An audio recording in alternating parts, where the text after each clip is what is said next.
Hello and welcome to Almost 30 Podcast. Hi, everybody. Welcome to the show. It's us. We're waving. Here in La La Land. So Why glad is you're here. waving like so losery? So losery.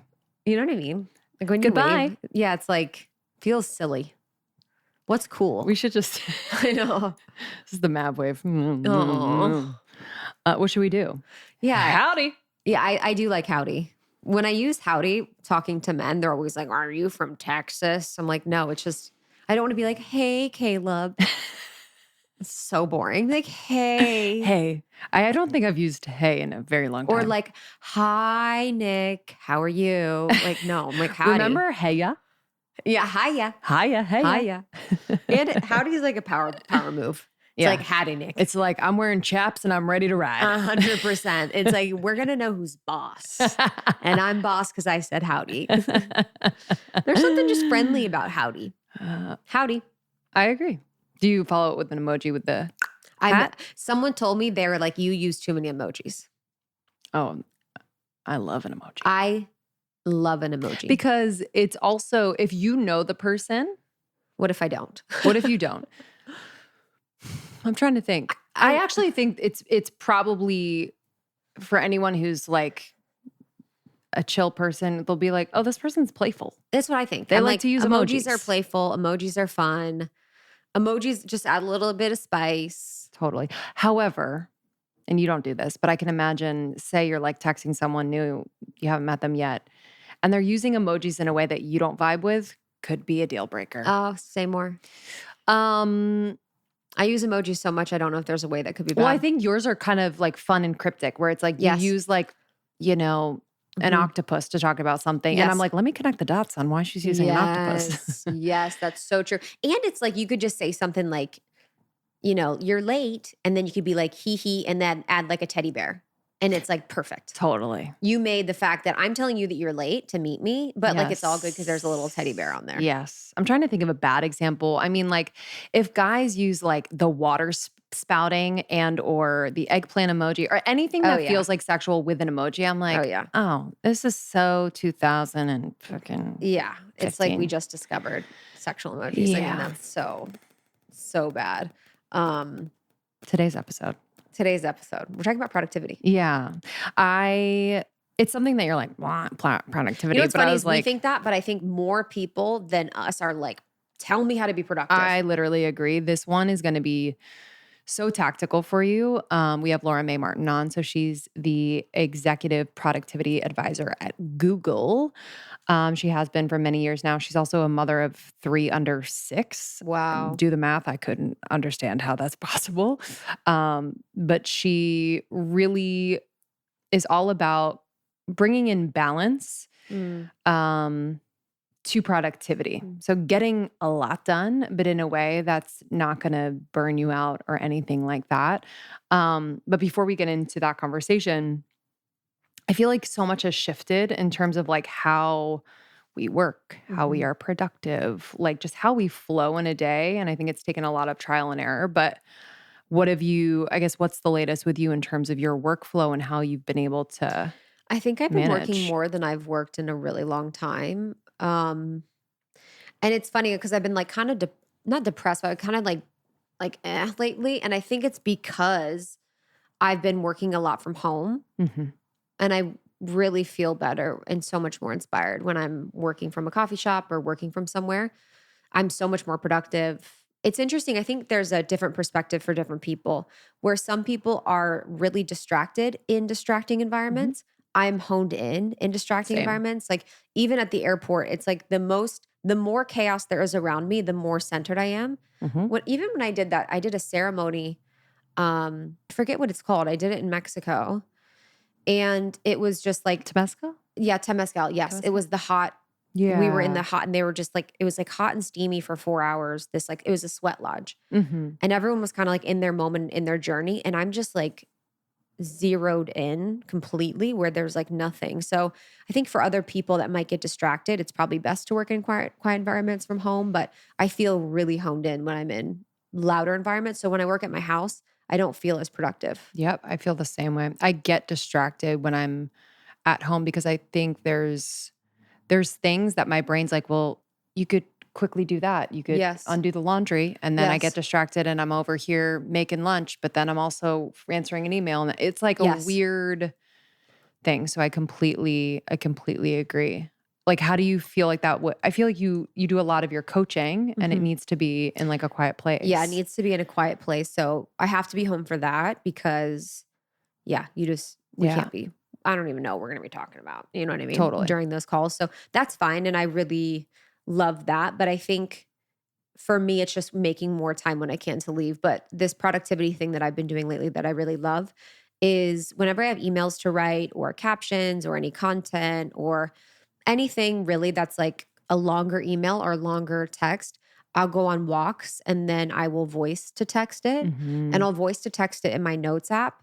And so my notes app will have like, you know, I can do like 10 emails in a walk because I'll be like, hey guys, I want to talk about whatever the thing is. And I'll have to edit it, of course, but it's really easy just to get all the content out when talking. And it Yeah. keeps me from typing, keeps me from being at my computer. It's such an easier way.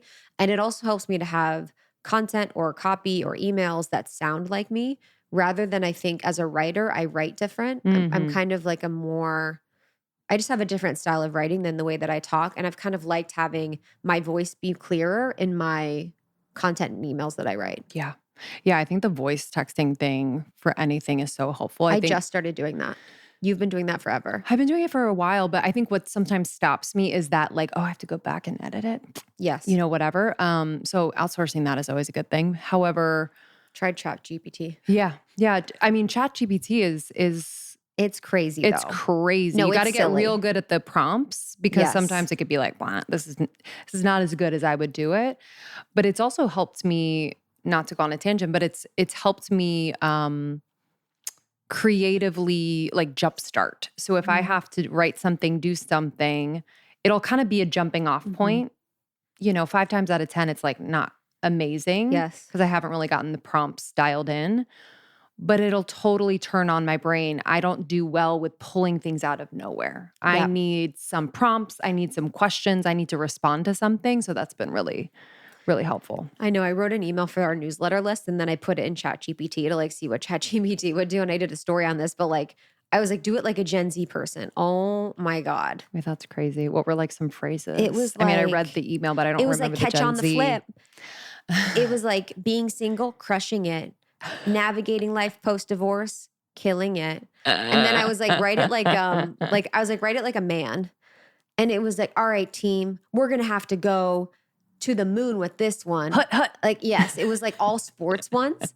And then the women one was all like, it was just I was like, wow. Sometimes, I mean, that's funny. It was hilarious. ChatGPT is funny. I was like, I want to do a whole channel on just reading like Chat GPT. I was like, they literally think but it was funny because I was like, they think we're so dumb. Chat GPT, Yeah. especially women. I'm like, they just think we're like, I hey just girls. I find the limitation to ChatGPT is like thinking outside the box. Yes. So I'm like, give me 10 topics around this. Hmm. And it's like the 10 topics that like we've already talked about or Yeah. blah, blah, blah. I'm like, no, like Hmm. I need it to be unique, Hmm. thought provoking, like blah, blah, blah. That's why we have creativity in our I consciousness and not Chat know. GPT. Um, but yeah, this conversation with Laura Mae, and just to tie in what you were saying before about location, she talks about hot spots and not Love spots in terms of that. working. Love that.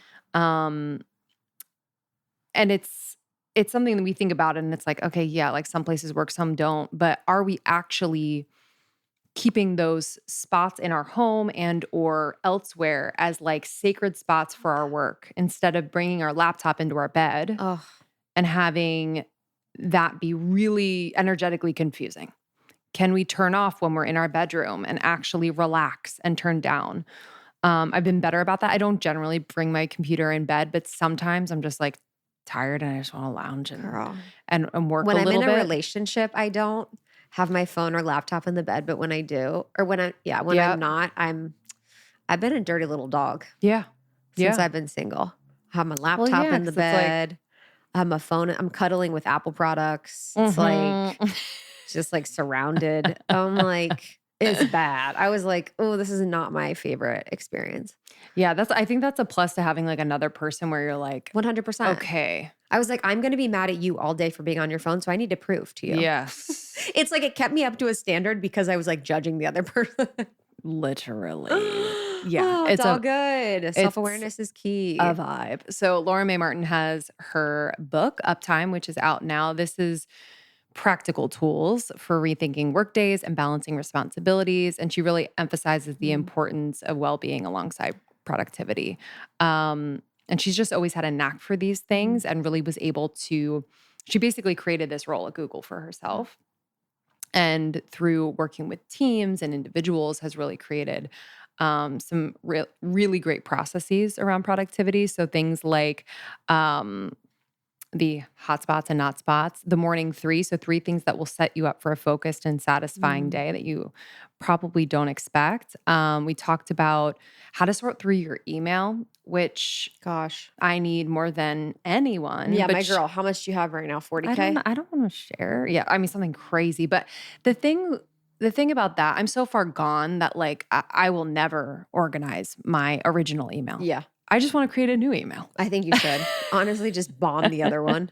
I was like, um it needs to, the email thing is, Yeah, and I think maybe the problem and not problem is that I don't stress about it, no, anymore I because think that's a good thing. I'm like, "I can't."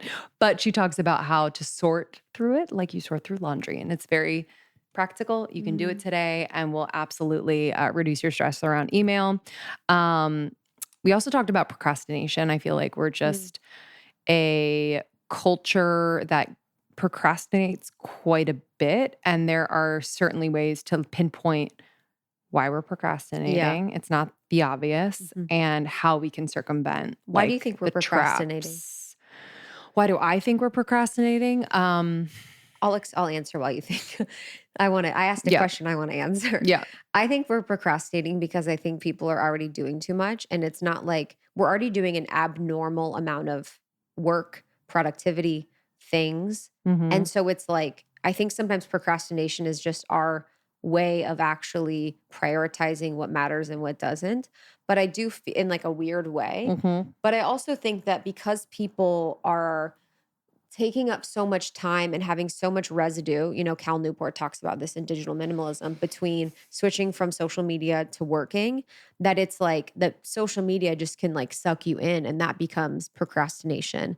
And then people feel like they're getting a break, but actually they're still being activated from like a nervous system level perspective with their Mm. phone. So it actually isn't a break. So they're wanting a break, but they're not taking an actual break. So it's just the procrastination kind of cycle continues. Yep. Yeah, I think that's super accurate. What I do you think it is too? I think I there's think a self-sabotage thing too that I think people there's have. a self-sabotage thing. The thing that came to my mind was we've lost touch with process. That's a So, good like, one. we're procrastinating and putting things off until, say, the last minute or avoiding doing things because we've really lost the love for and appreciation for being in a process, which things take a little bit, things that are worth it, that are Mhm. wanting to be like worked with in a creative sense, take time. And I don't know if we have the patience for it. I don't know if Yeah. we have the time for it. So we kind of think of this idea and it's like always here. And we're like, I should be doing that. Yeah. I should be doing that. And then we put it off, put it off, put it off. And then we're like, oh, we should just put it out and like just and and do it so haphazardly and quickly.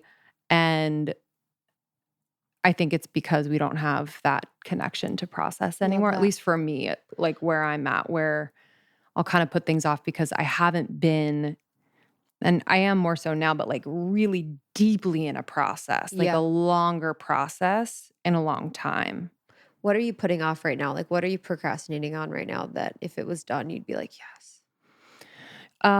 What am I procrastinating on? Mm, it's a really good one.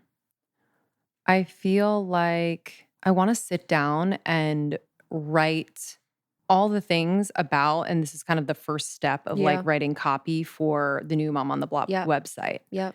So it's like being able to sit down and have a stream of consciousness about like Love that. who these people are, why this came about, da da da da da. It's kind of living all up here. I think it's mostly right now about carving out time, Yep.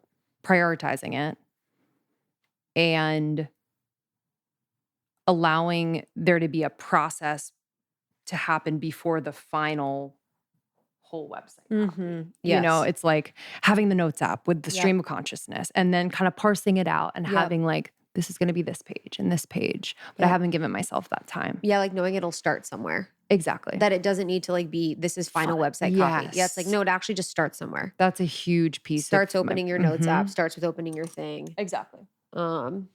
There's one voice note message that I need to reply to that's been lingering over my head for weeks that I'm going to make you listen to. That's always brutal. And then I'm going to make you reply as me. Sounds good. That's my journey with that. And then I think though, just to that point, it's never as, you always feel exponentially better after you listen to it, reply to it. But I really relate to that. I think a lot of people too. I think it's okay to take time and kind of I procrastinate just with also certain am like, things. what is the world now where we have to reply to everybody? I This know. person wants something from me and it's like, why do I have to reply to you? But the reason why is because I want them to think that I'm nice. So that's why it's not even for them. It's for me to make them think I'm nice. And I think I'm putting off. Yeah, I think it's probably my YouTube or channel, but I don't really have clarity on what I want it to be yet. So I'm kind of waiting on that. So, but I'd say that I've been putting off for a while, but also it's like I'll find clarity in doing, Totally. by what you And I get think the energy same from. thing is the same thing. It's like as you're doing it, you'll record 4 YouTube episodes. Yeah. And then you're like, I want to do that one better Totally. because of what I experienced in doing the first. It's Totally. like, yeah, it's such a It's not having the expectation to have it perfect and right immediately. yes. It's like just doing it. Yes, exactly. And then seeing what everyone likes and then Doubling doing more. down. But I know you guys are going to love this one. The book is Uptime by Laura Mae Martin. Thank you so much for coming on the show. Yeah, really tactical advice that you can use today. More balance, more productivity, less insanity. You can follow her on Instagram, Laura Mae Martin. And I love that this productivity is more about just getting everything you need to get done in a set amount of time, not always doing more. Yes. So I think it's really saving you time and not doing more. So enjoy this, share this with a friend. I think this is such a good one to help anybody in your life that wants to be more productive, that is procrastinating. Highly suggest you send it to them. And then subscribe, rate, and review. Almost 30 on Spotify. It means so much. We have our second show, Morning Microdose, which is ad-free. It's just the best of Almost 30. It's 5 to 10 minutes. Such a baller one. And then all social media and website is Almost 30 Podcast. Actually, website's almost30.com. So we'll see you there. Love you guys. Enjoy this one. Later. Bye. Okay, you guys know I'm always on the lookout for just the best health products. I am really into, as we head into the fall and winter season, strengthening my immunity and gut health. I am in the gym more often, so I want to make sure my fitness and metabolism are on point.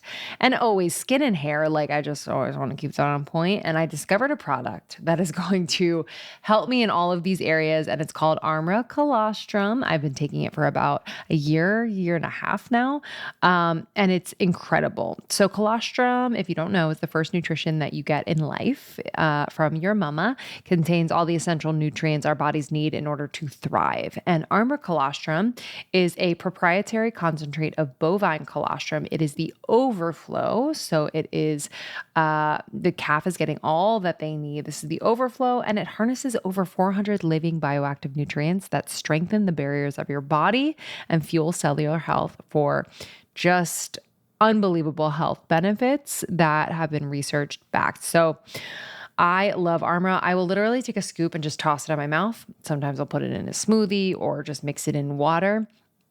But I haven't been sick in a really long time. I also just noticed a difference in my hair, skin, and nail health. They're really strong, super radiant.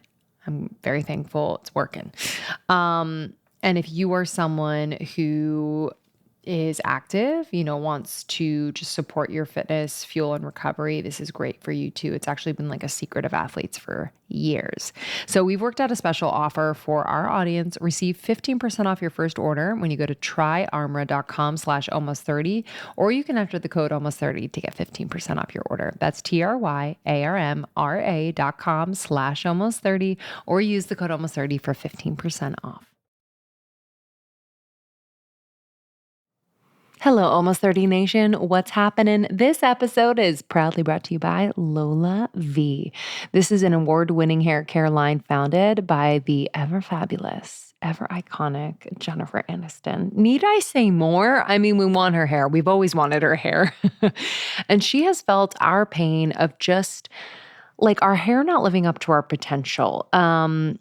Lots going on, lots of heat on our hair, just environmental factors, life changes, and she just feels our pain. And so she's created an incredible product line, and I'm excited to tell you about it. Their newest product I am obsessed with, the Exfoliate and Detox Scalp Shampoo.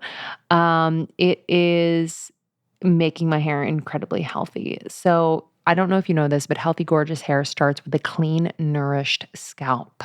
Okay. So this isn't your average shampoo. It's a 2-in-1 game changer. It's a scalp scrub, which by the way, feels amazing. It's like you're at the spa. And it has a clarifying shampoo, which is like a very unique blend of activated charcoal powder, bamboo extract, and gentle AHAs. So you get rid of all that gunk weighing your hair down. So your scalp will feel clean, balanced, amazing. It also has vegetable ceramides and B vitamins. This really helps soothe irritation and reduce the flaking of your skin. I've been experiencing a little flaking postpartum, so this has really, really helped. With ingredients like alfalfa sprouts and pea peptides, you're on the track to thicker, fuller looking hair. My hair has looked amazing. I have to say, I've got a lot of compliments on it from all you, and I'm really grateful. It's long, it is thick, and it's really, really healthy. They love the science behind hair care at Lola V, and they have got you covered with their proprietary B Pro 3 bond technology. It ensures your locks are protected from damage.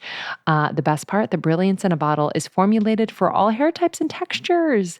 So especially those dealing with dry, itchy scalps. So I'm excited for you, our listeners. For a limited time, you get an exclusive 15% off your entire order at lolav.com, LOLAVIE.com.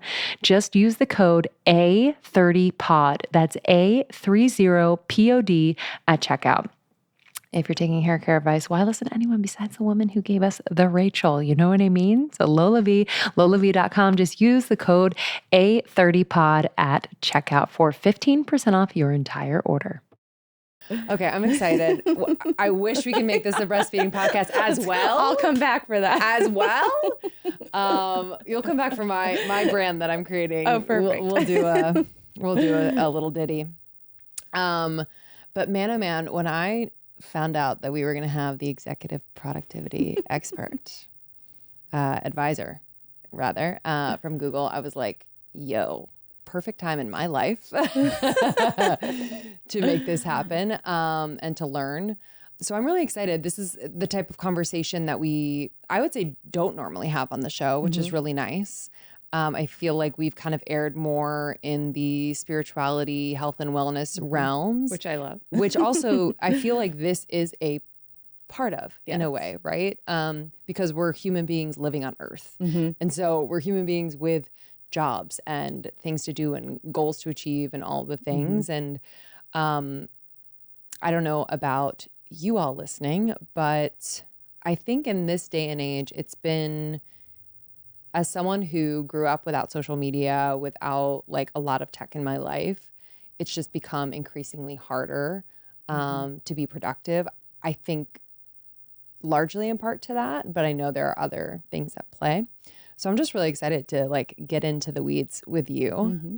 First, I'd love to know how the heck you got into this work, because I just love Google for this reason, because I feel like anyone that I've met that works at Google, there's just such unique positions, whether created and or established, that really support the people who work there. not just like the clients and Right. whatever. It's like really supporting the people that make Google what it is. So how did you get into this Yes. work? My sister always likes to say I was always that annoying productivity person. Like when we go Love. back to baking cookies together, and she's an amazing baker. And I'm like, if you just frost, and then sprinkle, sprinkle, sprinkle, it'll take less time, where she's building each one from scratch. So Love. I think that was always, the way that I was thinking. And then at Google, I started in sales about 14 years ago, and I was just doing all these things for myself. Like, oh, I'm getting a lot of client emails. How can I organize my email? Or I've realized my energy is low on this days. How can I structure my schedule to honor that? And so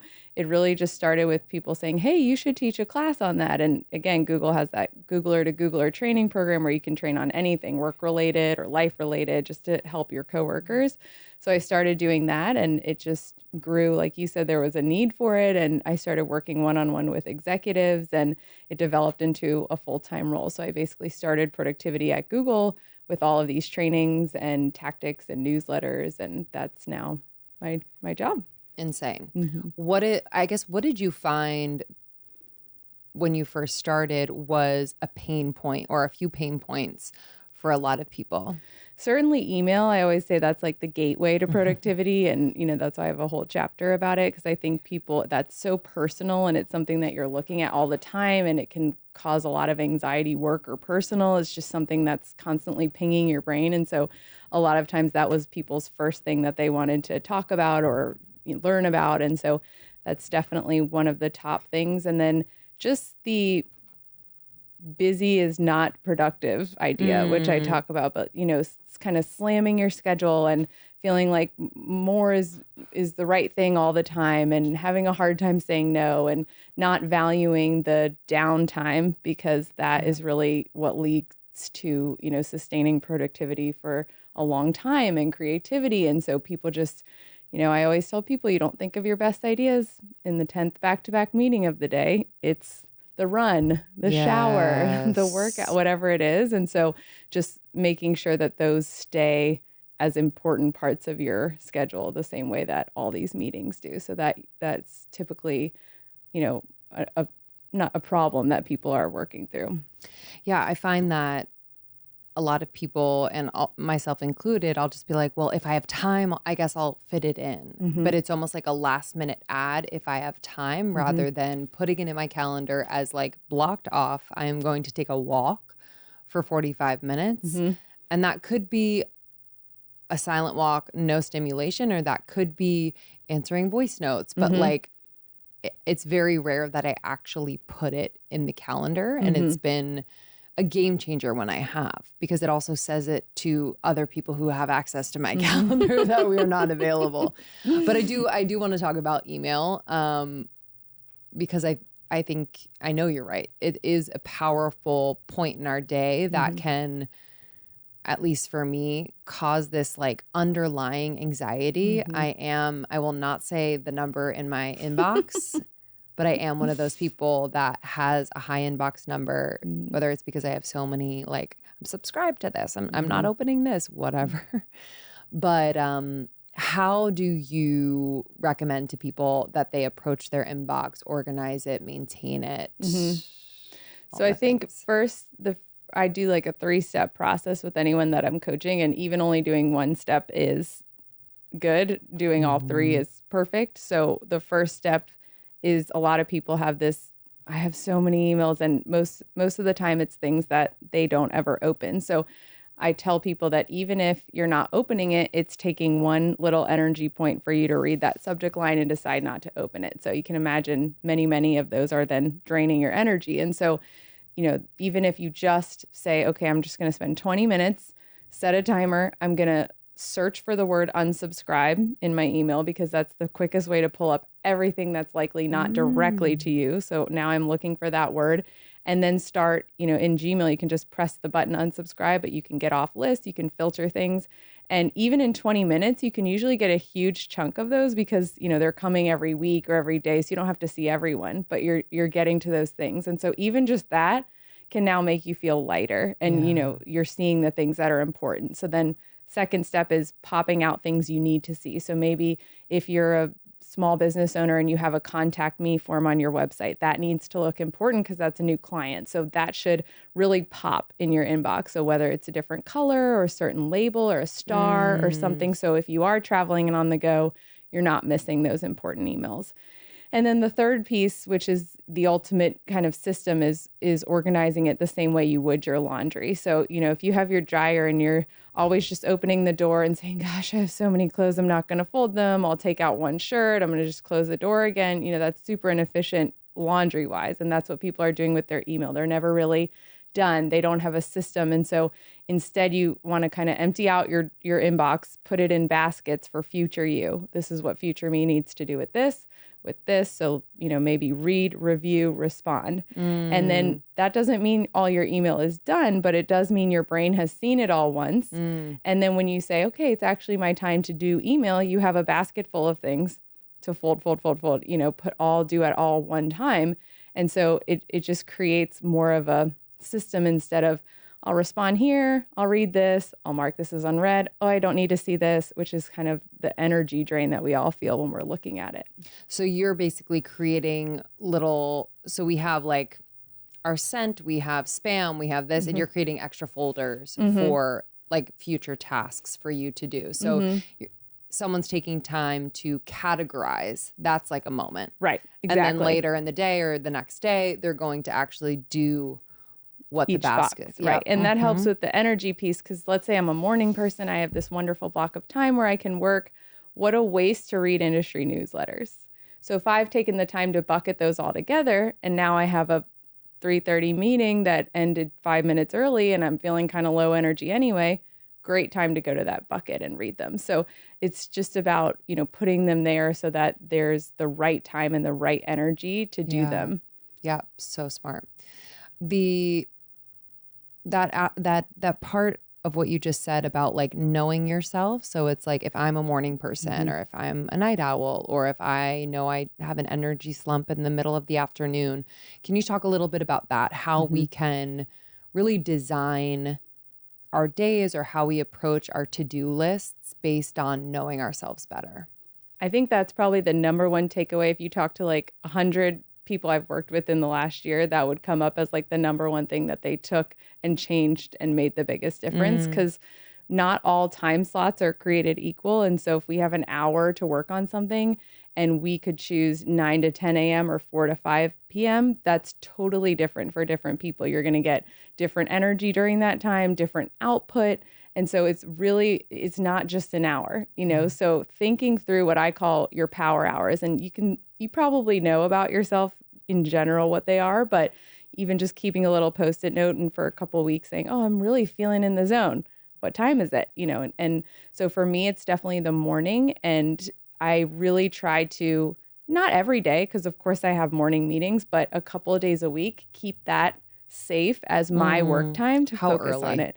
For so you? Actually, it's earlier. I'm like, you have 3 kids. I was gonna say it was truly like I used to wake up, drink coffee, answer emails from like 6 to 7, and then get ready for work and like work out. And so but I've shifted. Obviously, little kids are not letting me email from 6 to 7. So now it's more like 9 to 10:30.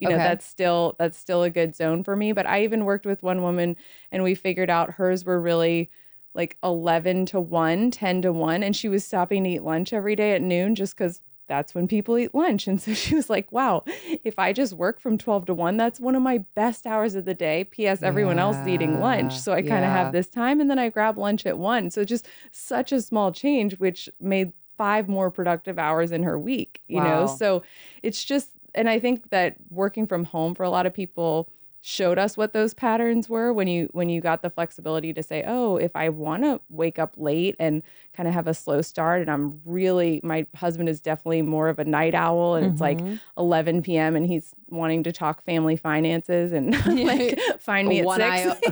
Exactly. Exactly. So I think it's just, honoring whatever pattern you can. And when you look at your to-do list, asking yourself, what is the absolute perfect time of the day for me to do that? And I think that's procrastination comes in when you're scheduling the wrong time. Because if you're sitting down and you feel like, time to do this, Yeah. It's not the right Oh, that's a time. good indicator. Because I think sometimes we can feel like, well, we should be doing this. Like, I'm just someone, we can be so hard on ourselves, is what I want to say. And to really double down on what naturally works for you, I think is very counter to whether it's like what we're seeing on social media, what are people doing? It's really tuning out the noise and tuning into what feels good for you is so important. But I also wanted to ask about, you mentioned earlier, like this idea of taking the run, going on a walk, like that's when you get your best ideas. So like scheduling in that downtime. So why is that important for someone out there who is scheduling their entire day, fitting in the most, not prioritizing that downtime, feeling like, yeah, but other things need to get done. Why is it important that they're scheduling that in?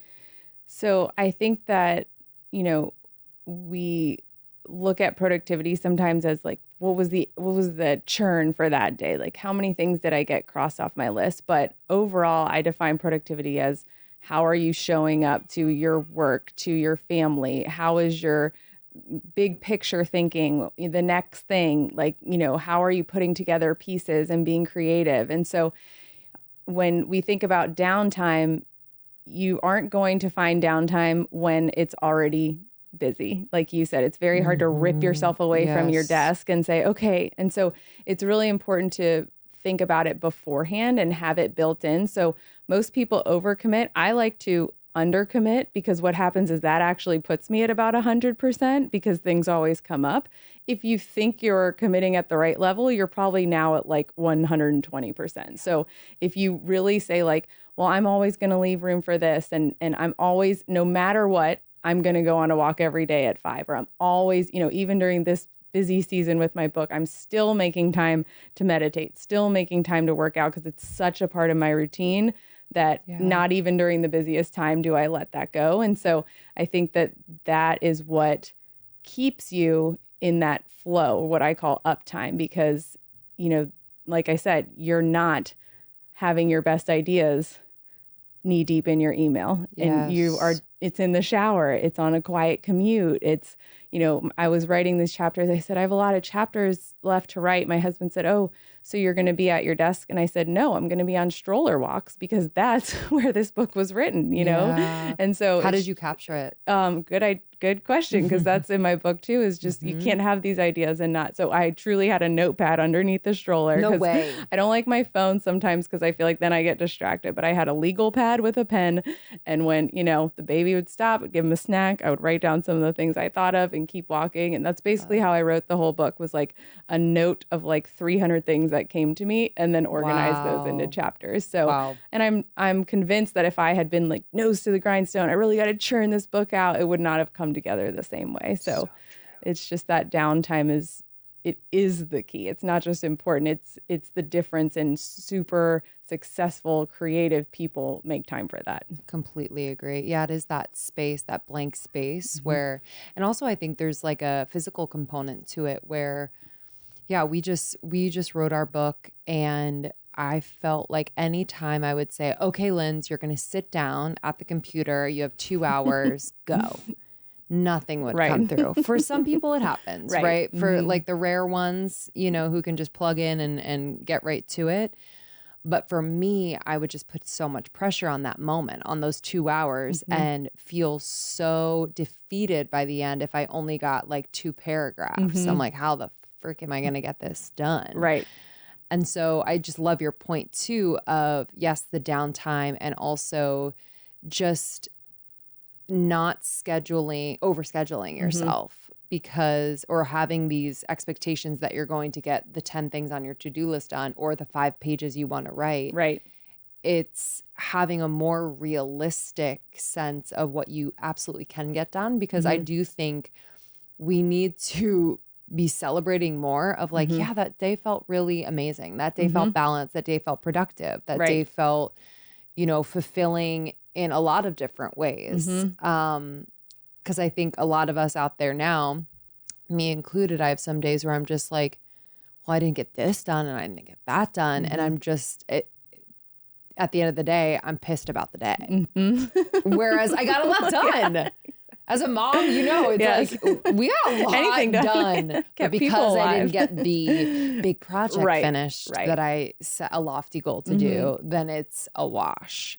Yeah. And I talk about that some in the list chapter because it's funny that we kind of keep lists that are like something we have to do in the next hour, but then also something we might want to do in the fall, and they're on the same list. And it's like, oh my God, that's say it again. It's gonna. Why do we do that? Yeah. So then I'm constantly looking at all the things I know I won't do, but might need to do eventually. So the funnel idea for a list is basically like having that list of everything I could do and need to do at some point, separate from the list of what I actually will do today. And it takes away some of that, well, I didn't get to, this thing that isn't due till the fall, but I did have it, it's like, I shouldn't feel that way. I really realistically in my schedule plan to do these 3 things. And I think the daily plan that I have on my website says today will be successful because that's my way of saying it can be a small thing, and it doesn't have to be a work thing. It can be if I enjoyed myself, if I was present, and all of those things, are considered successful and productive. And sometimes we lose sight of that.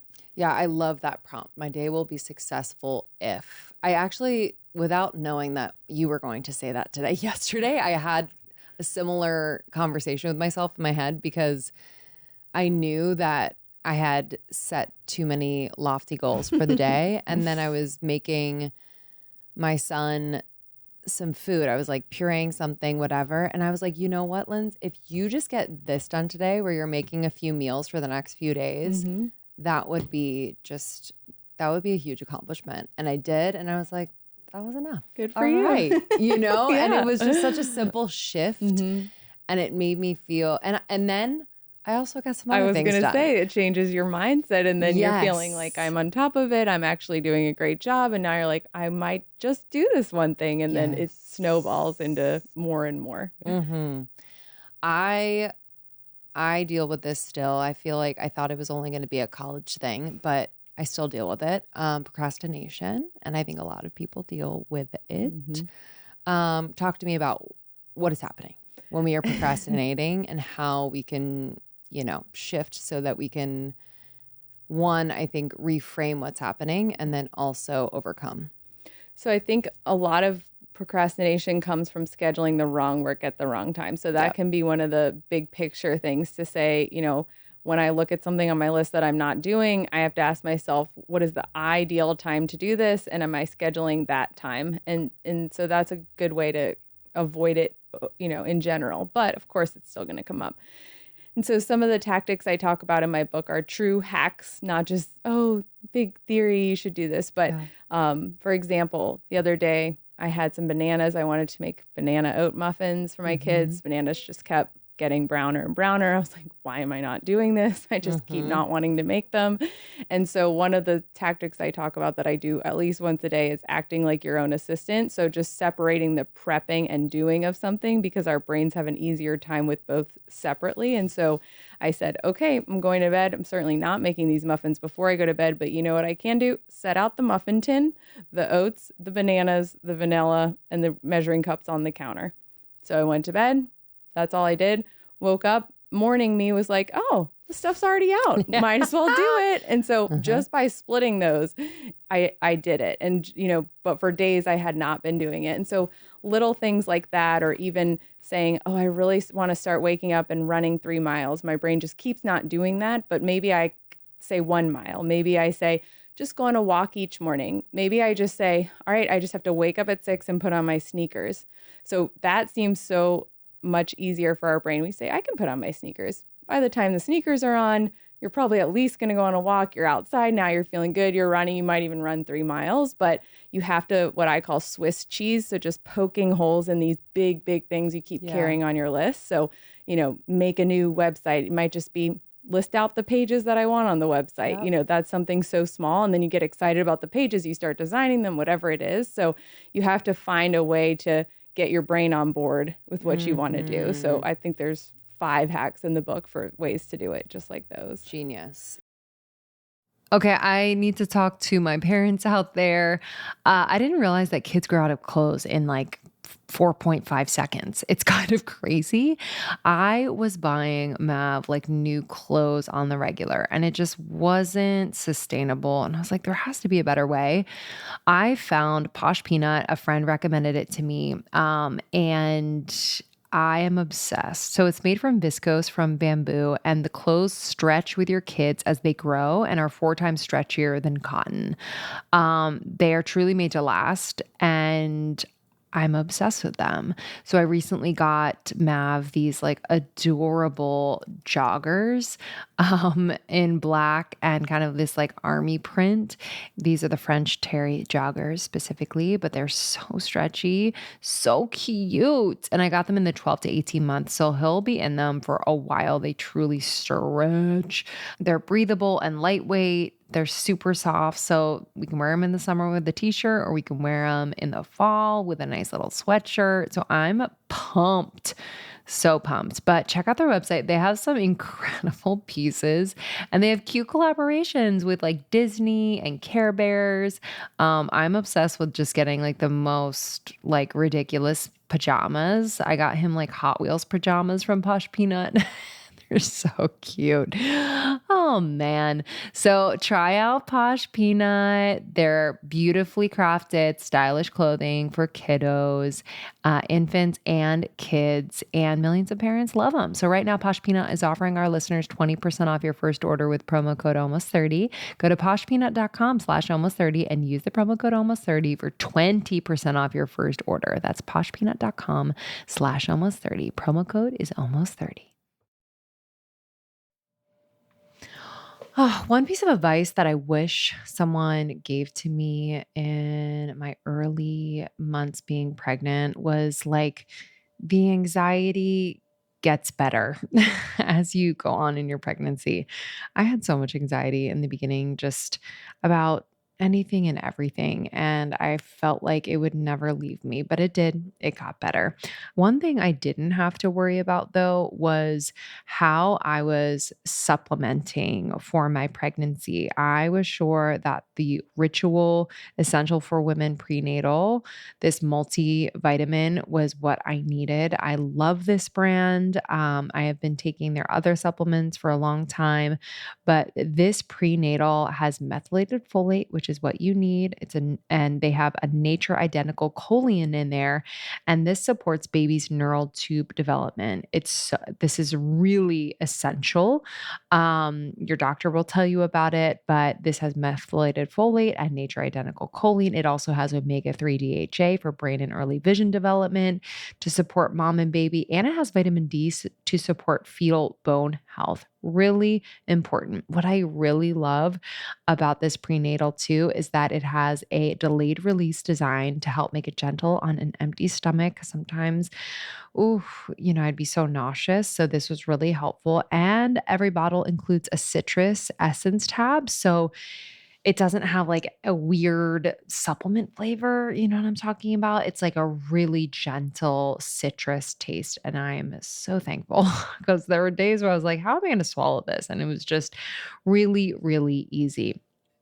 It's really important to know what you're putting in your body, especially when you're pregnant. And with Ritual's dedication to traceable science and sourcing, you will always will. You really will. You will know what you are putting in your body. See for yourself with 25% off your first month for a limited time at ritual.com/almost30. Pretty simple. Ritual.com/almost30. Yeah. So the being your own assistant, can you break that down a little bit more? So what I heard you say is like having, these kind of big tasks and breaking them down into more manageable pieces.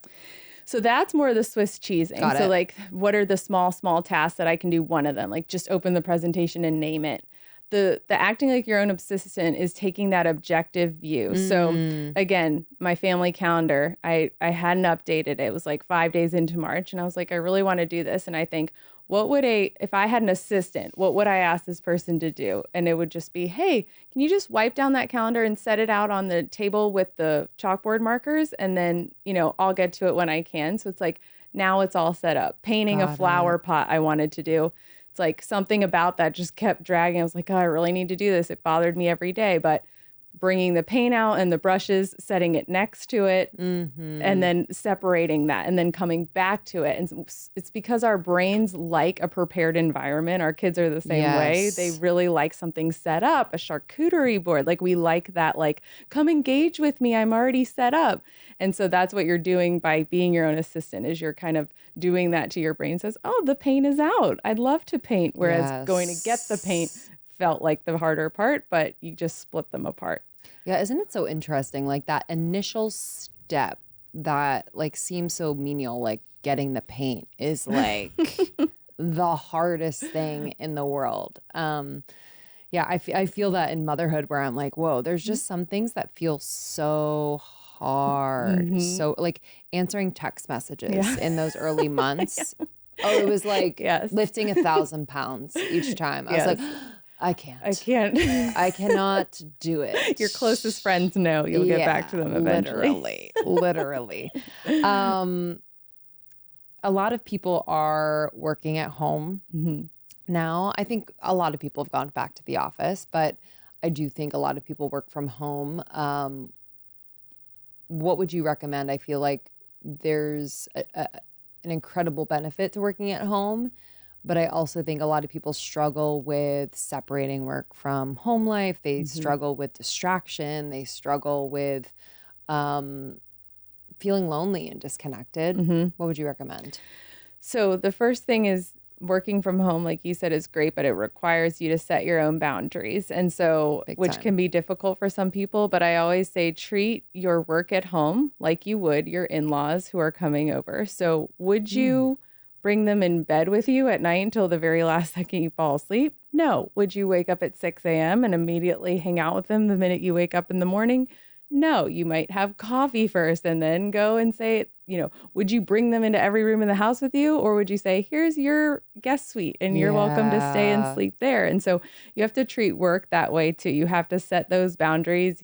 You have to wake up and, still have your own routine in your home. You have to have a set place where you work and you focus on work. You have to disconnect. And so, for some people, that's having like an office and a set place where you go to work. My dad, he worked from home our whole lives, which was kind of rare. And I was like, he was like the original work from home guy. I was like, why didn't you ever bring your computer into the living room or anything like that? And he's like, oh, it's because I had to plug into Ethernet. So I remember Ethernet. Wow. So he had to have that confined space, but it was just like, that's where he mentally went. And so one thing I recommend in the book is, you have your hot spots where you work and you're associating work with that. But you also, very important if you're working from home, need to have what I call not spots, which are safe places for your brain that you've never really thought about work or worked or had that active mind. So in my bedroom, we call this kind of awkward side area the cozy corner, and it's got a chair and it's just the coffee machine and books and blankets, and I've never brought my laptop there. I've wanted to sometimes because it's so cozy, but never brought my phone there. And so anytime I sit there, my brain immediately, it's like my nervous system knows the cozy corner. And so, when you're bringing your laptop everywhere and now your work is associated in your brain with all these what were safe spaces, you're not getting that feeling anywhere in your own home. So it's really important to designate those spots within your house so that you still have a safe place. Yeah, no, that's so good. Not spots. I'm obsessed with that. On the point of technology, I feel like we bring our laptops everywhere. Obviously, we have our smartphones everywhere. I think there's incredible benefit. Like, just our modern world is incredible. And it's also just been an incredible distraction in a lot of ways. So how do you recommend people just evaluate their relationship with technology related to productivity? So I think my husband and I did this about 6 years ago. We were like, let's just do one night a week of no phones or computer. And so we started just between us, no tech Tuesday. So we'd do dinner until the following morning. And we were just like, let's see what happens. And we ended up liking it so much. It became like our favorite night of the week. We would just sit outside on our porch and have a glass of wine, or we would play board games or do a puzzle, just all these things that we would have never done if we were just like, let's watch TV, or let's finish some emails. And so we're just like, this is one small thing. And so I started that challenge at Google after we had been doing it a year. I was like, I bet other people would like this. And I expected people to say, I felt so much more relaxed that night and, that kind of thing. I've had so much more time. I slept better, all these things. But what I didn't expect is the amount of feedback about the next morning.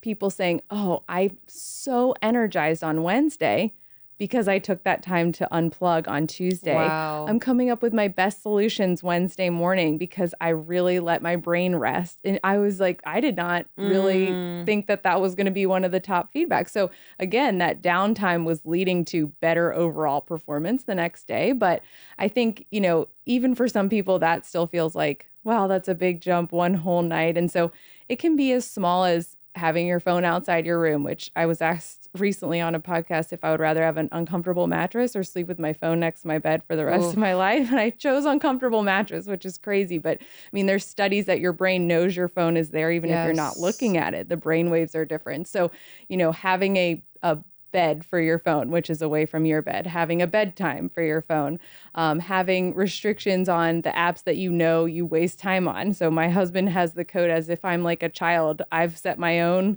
limits for apps and I know when I can access them and when I can't, and only he can unlock it if I need it. So, really being intentional, I think, is the biggest piece. So your technology can work for you and it can work against you. And it's kind of up to you to find where that line is and then come up with habits that hold that boundary. Wait, so your husband has it's like a passcode to the limit. Yes. I didn't know they had that. So it's like I'm a teenager. I think you can lock them out of certain apps at certain times. So I set my own schedule and I was like, this is what I want. This is when I want to be able to access social media at the, not when my kids are awake, not too close to bedtime on these days. And so then I was just like, I know that if I have the passcode, I'll somehow find a reason where I can blow through them and just do it. And so I asked him to make up a passcode. And so he's the one who has it.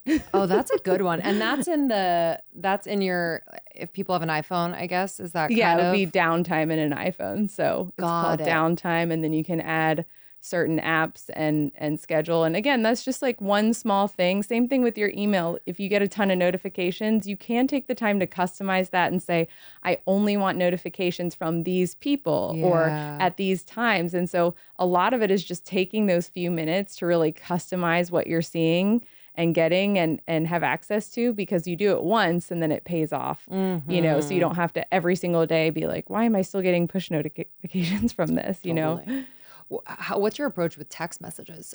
I feel like some people, like I'm someone that pretty much answers text messages every day, but my husband has like 200. He's popular. Yeah, very popular, but like doesn't respond right away or whatever. How do you recommend people? I usually batch them. So I try not to respond like all throughout the day, but I'll kind of, same thing with social media. I find that, I'm probably looking, if I give myself 30 minutes to just look at social media, by like 20 minutes, I'm kind of bored. But if I looked at 3 minutes 20 times a day, it's like the same information's being consumed, but my brain is just kind of like, okay, I'm over this. It's like if you schedule time to be stressed, it's like that only lasts like 2 minutes. Then you're like, okay. But if you I shouldn't be stressed all day, it adds up. And so it's the same thing with like texts. I'll just kind of say, okay, I'm going to respond at this time and this time. And other mom friends understand when there's a delay, but yeah, they do. I also just limit group messages, like what do I need to see? Does your husband have 200 messages because he's in a ton of groups and he's being notified for things like that? I mean, what's the deal with husbands and groups? I don't know. A lot of sports talk or whatever. It's true. I'm like, wow, popping off all day, are you? That's just crazy. It's funny. Okay. Zero-based calendaring, we haven't covered that. No. Okay. So I think that's just another intentional piece. So let's think of zero-based closeting. Means you go into your closet as if it was a store and you say, okay, what would I buy in this store today? What would I try on? That's the clothes that are the freshest that your brain now likes. Yeah. And so, that helps you decide what you might want to get rid of. If you wouldn't pick it up in a store right now, you probably don't need it in your closet. So zero-based calendaring is that same mindset and saying, if I look at my calendar starting from scratch, if I was building a brand new calendar from scratch today, what commitments would I keep?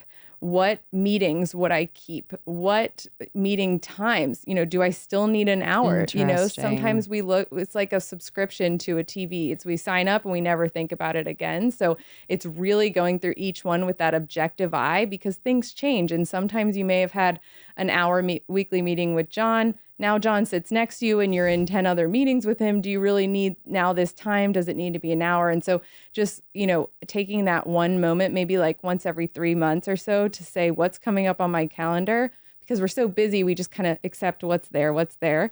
But with the zero-based mindset, you're saying, if I got an invite for this right now, that could be for social events. Maybe you committed to a birthday party 6 months ago and you don't really talk to that person anymore, whatever it is. Just thinking, if I was invited right now, would I accept it? Given the current state of my commitments, my schedule, would I add this to my calendar? Yes. And so it's just a way of thinking, and it's just an exercise of, and you don't have control of everything, but the things you do have control of, you're taking that objective mindset. Yeah, I've actually never heard of zero-based, like closeting. It's mostly a finance term, zero-based budgeting, which means, we look at last year's. That explains why I have no idea. I heard it once when it was a budget talk, but not looking at last year's budget to make this year's budget, because we tend to say, oh, well, we spent $10K on events last year, let's just do that. Whereas if you brought in a totally objective person, they might say, you don't need any more than $5K. Right. So it just, you're not carrying along this subscription style baggage of what you've always done. Okay, So, I love that. I love that. I'm curious, selfishly, but I know there are a lot of moms, parents listening, how the heck you kind of translate this or apply this to parenthood and having 3 children, 3 schedules, because I was in awe of you. We were talking about breastfeeding before this, and she you pumped before you came on here. I was talking about when I'm going to pump, it is a juggle, and sometimes a struggle, but I guess give me some just little glimpses into how you make this work with a family. Yes. So I just actually did a whole video on Instagram of our morning routine, because I get that question, just like, what does that look like? And so I think a lot of the principles that are in the book actually do apply to parenting and children. So about the moods, when you're in the mood to do things, I noticed that with my kids. It's my baby will independent play at 6 a.m. Nobody's watching. I mean, he loves crawling around the playroom. That's just his time. He's in the zone. Now, if I'm trying to cook dinner at 5 p.m., I'm like, play by yourself? No way. And so just, these little things, even my daughter, she gets overwhelmed with cleaning her room. And I tell her, just make piles. You don't have to put everything away. Just have your books pile, your dress up clothes pile. And that helps her get over that hump. And now she's, okay, I made piles and now I'm going to hang all these things up. I'm like, great, we got over it. And so there's just so many little things, and just figuring out how to translate some of the systems that I talk about, whether it's for work to home. So for example, in the morning, I don't ever say, it's this time, we got to go. So I have automatic timers that go off at 8 a.m. The kids know we're in the kitchen. 8 a.m. means, my Google Home automatically goes off. They know that means get your shoes on and brush your teeth. And they know if they're done by 8:15 or before the 8:15 alarm, that we'll read a book or they're allowed to go outside. So it's routines like that, where it's now I'm never saying we're late or you got to go, or it's having regular systems that kids love. They love the timers, and having some of those prepared environments for them. And I'm really into Montessori. It talks a lot about the value of silence in a child's day. And that's what I talk about in the book. And, just so many principles go back and forth and not only help us be better parents, but also just, teaching our kids some of these ways. If you're feeling overwhelmed, here's something you can do, or here's what you know about yourself. You don't like reading at night. So why don't you do some reading for school right when you get home? You're in a better place to do that. And so I'm super passionate about that. And I think in the book, you can certainly tell. I think it'll be your next book. Yeah, there you go. Okay, cool. Can we pitch that? Yeah. Okay. I mean, because I think that is just, yes, you can apply, but I think, this is definitely for the adults. And I think that, the children's one is definitely coming. I need it. I'll just selfishly ask you for that. This has been really, really helpful. I'm actually very inspired. I think I'm kind of in a season where, life has flipped in the best way, but also sometimes I don't know which way is up in terms of like, how did I used to do things? Like what works for me now? My schedule in life is so different. My energy levels are different throughout the day. And so this is just a really incredible reset for me and practical way that I can tackle kind of these things that I've been wanting to do. And whether it's on a daily or a weekly or a monthly or even yearly goal basis. So I'm excited for people to read this. The book is Uptime, A Practical Guide to Personal Productivity and Wellbeing.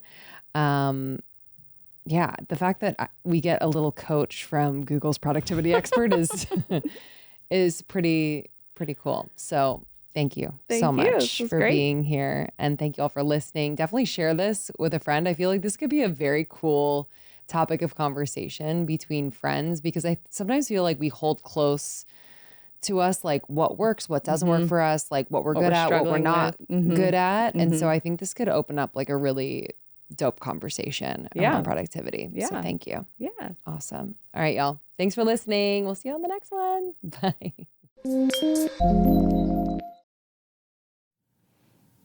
If you are someone who is really working on improving your health, I highly recommend AG1 every single morning. This is something I take every single morning before I put anything in my body. I just mix it with water. It's so simple. It makes me feel energized. It starts my day off right, keeps me regular. I love it. I've been taking it for years. And what I love about AG1 as a brand, they're just constantly putting their formula to the test. So they have scientists and doctors and researchers who work with third-party experts on studies that validate the benefits. And they're just always trying to have the highest quality ingredients. There are whole food sourced ingredients, vitamins, minerals, pre and probiotics. It's just packed with the good stuff that your body will absolutely love. In some of the studies, they found fascinating things that are pretty powerful. 91% of participants noticed that they need less coffee after 60 days in one of the studies. So cool. That is something that I've experienced as well. 97% of people in a research study felt more energy after 30 days of drinking AG1. I'm sure you've heard about it. Maybe you've seen one of the really cool commercials. Maybe you've seen your favorite health influencer talk about it. Like the hype is real. If there is one product I trust to support my whole body health, it's AG1. And that's why we've partnered with them for so long. Starting your journey with AG1 is a win, baby. Try AG1 and get a free 1-year supply of vitamin D3K2 and 5 free AG1 travel packs with your first purchase at drinkag1.com/almost30. That's drinkag1.com/almost30. Check it out. Thank you, Laura, for coming on the show. The book is Uptime. Y'all are going to love it. She is the executive productivity advisor at Google. Thank you guys for subscribing, rating, and reviewing Almost 30. Thank you for being a part of our lives and community. It means so much. Lindsey and I love you all very deeply. We'll see you on YouTube. We'll see you on the streets. Have a good one. See ya. Bye. Bye.